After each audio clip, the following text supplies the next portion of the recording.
In the heart of Nigeria, nestled within the hills and valleys of Kogi State, lies Ebira land, a place rich in history and culture.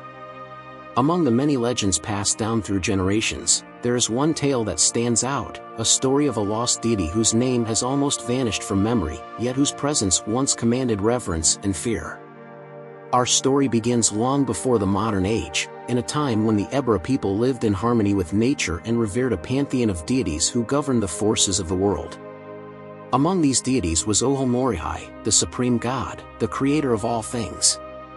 But there was another, a deity whose name has been whispered only in fragments through the ages, Adubi, the guardian of the sacred forest. Adubi was the deity of the wild, a protector of animals, plants, and all living creatures within the dense, mysterious forests of Ebira land. Unlike Ohomorihai, who was worshipped through grand ceremonies and festivals, Adubi's presence was felt in the rustling leaves, the calls of the birds, and the silent strength of the towering trees. The people of Ebira would leave offerings at the edge of the forest, seeking Adubi's blessing for a bountiful hunt or protection from the wild beasts. One fateful year, a great drought struck Ebira land. The rivers dried up, the crops withered, and the people faced the threat of famine. Desperate for relief, the elders convened to seek the wisdom of the deities. They prayed fervently to Ohomorihai, but the drought persisted. It was then that an old woman, a keeper of ancient lore, spoke of Adubi, the forgotten guardian of the forest. She told of a sacred grove deep within the heart of the forest, a place where Adubi's spirit was strongest. It was said that only a pure-hearted soul could enter and plead with Adubi to restore balance to the land. The elders chose a young and brave hunter named Eche, known for his kindness and respect for nature, to undertake this perilous journey.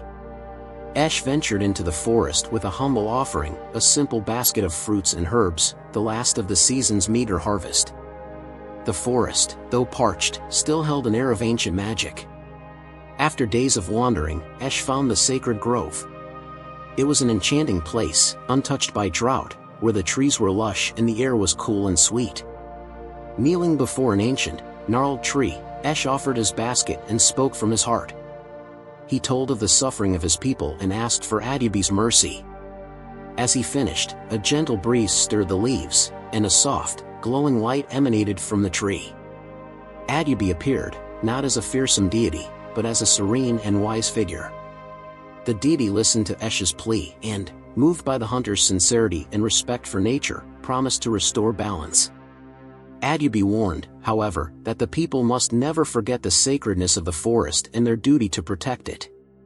True to the deity's word, the rains returned, the rivers flowed, and the land blossomed once more.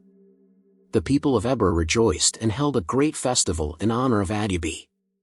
They built shrines and told tales of the lost deity who had saved them in their darkest hour. But as the years passed and the memory of the drought faded, so too did the worship of Adubi.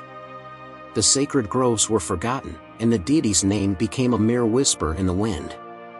Yet, in the heart of the forest, the spirit of Adubi endures, a silent guardian watching over the land, waiting for the day when the people of Ebira will once again remember the lost deity of their ancestors.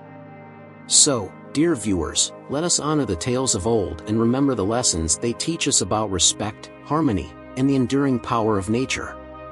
Subscribe to our channel for more fascinating stories from around the world, and may the spirit of Adubi guide us all.